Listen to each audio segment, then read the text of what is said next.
Hello Fire Sign, hello Leo Aries Sagittarius, welcome dito sa aking channel, Kapalaran 888. Welcome guys, ito ay General Daily Tarot Reading para sa araw na ito. So alamin natin kung anong messages, ano ba ang mensahe para sa inyo.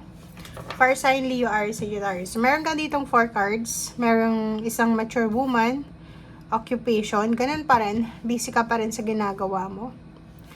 Okay, and message of concern.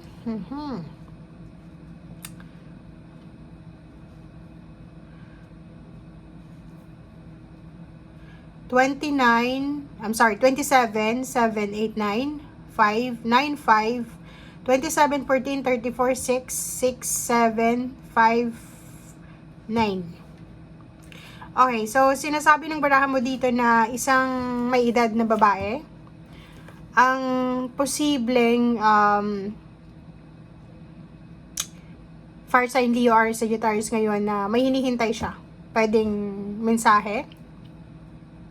Pwedeng ang babaeng ito ay naghihintay siya ng message, like chat, call, email, parang ganun.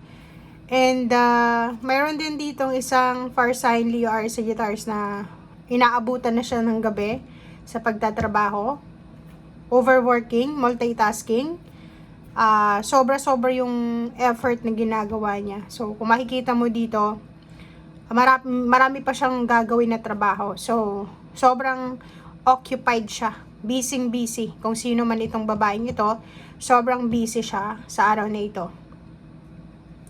And,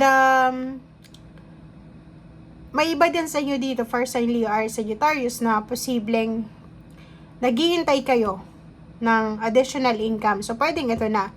So, pwedeng yung iba sa inyo dyan na nagwi-wish na sana madagdagan yung sweldo ko ngayong buwan ng January, since nasa 25 na tayo ng January. So, siguro yung madadagdagan na salary dito is yung mga nag-overtime. So, yung iba sa inyo dyan ay focus sa ginagawa nila. Okay? Hindi sila masyadong kontento sa earnings nila or sa sweldo nila kasi gusto nila ng additional, more money. So, sinasabi ng baraser dito na pwedeng sa araw na ito ay may kumuha ng serbisyo mo, isang hindi inaasahang bayad, like for example, overtime, night differential, or kano pa man siya. So, comment down below if resonated ka dyan. Or pwedeng may mga Fire Sign Leo or Sagittarius dito na makakakuha sila ng trabaho kaso lang panggabi. Kailangan nilang magtrabaho siguro sa umaga, sa gabi, parang ganun. Extra income sa gabi, pwedeng sa mga call center, sa pagiging security guard, or ano pa.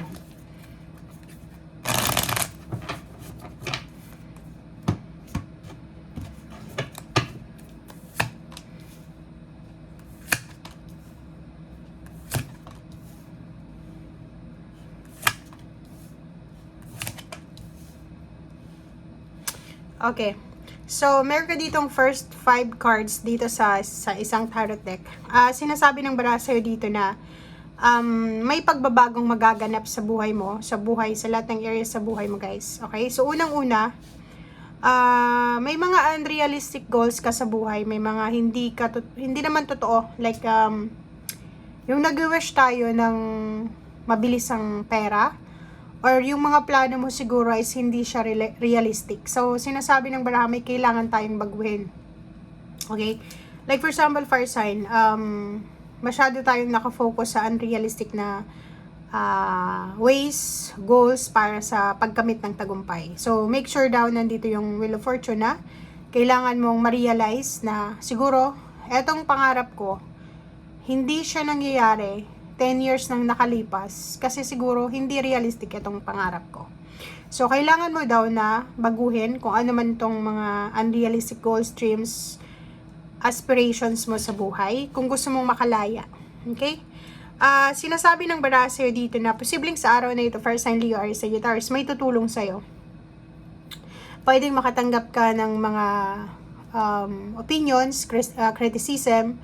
Pwedeng mga offensive yung iba, pero constructive yung iba. Pero usually, atong Hierophant na to is pwedeng advice siya. So, may mga advices na pwedeng marinig ka sa araw na ito na pwedeng makatulong para mabawasan yung mga hinaing mo sa buhay, mabawasan yung mga stress mo sa buhay, and at the same time, mabawasan yung obligation mo sa buhay.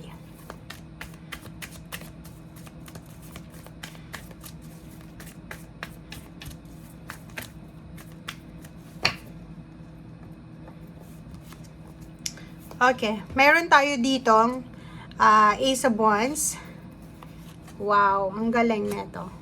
So, itong 3 cards na ito guys, for sign Leo, Aries, Sagittarius, may iba sa inyo ditong Sagittarius, Leo, Aries, na excited. Sobrang excited sa araw na ito. Bakit kayo excited?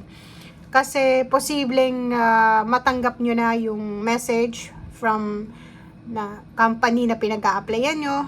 And posibleng tungkol ito sa sasakyan, tungkol sa travel. So, kaya ka sobrang excited and masaya and magse-celebrate ka na sa ngayon. So, if ever man na naghihintay ka ng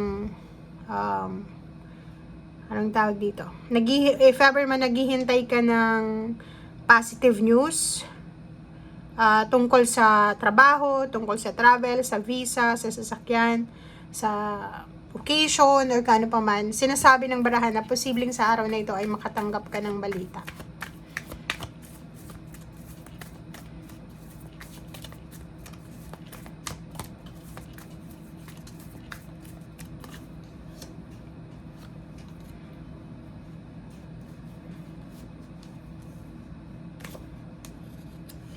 Okay, for sign Leo, Aries, Sagittarius, makinig daw tayo sa kung ano yung sinasabi ng ating intuition sa araw na ito. May kailangan kang proteksyonan kasi parang ang sinasabi ng baraser dito na may magbabago or may kailangan kang baguhin sa ginagawa mo sa araw-araw. Okay, pwedeng kailangan baguhin yung mga habits mo, may mga unhealthy habits ka kung marami kang bisyo, umiinom, sigarilyo, o anong paman na bisyo ito, palagi kang puyat, kumakain ng sobra-sobra, matamis, maasim, maalat, maanghang, mataba, or kano pa man. Take care of your body daw, yun yung sinasabi ng baraha, para hindi ka magsisi sa huli, para hindi bumagsak yung foundation mo. Meron ditong positive endings na makinig ka daw sa sinasabi ng katawan mo. If ever man na sinasabi ng katawan mo na pagod ka talaga. Okay? Pag sinabi ng katawan mo na, like for example, pag palagi kang may sipon, may ubo, ibig sabihin, yung immune system mo is mahina. So, kailangan mong makinig. Makinig ka sa katawan mo, dahil katawan mo ang magsasabi sa'yo kung maganda or hindi maganda yung pakiramdam mo. Okay? So, may mga, kumbaga, messages na galing sa ating Panginoon sa universe na ipapadala sa'yo sa araw na ito. So, be careful. Baka hindi mo yan masyadong masagap ba? Tama yun?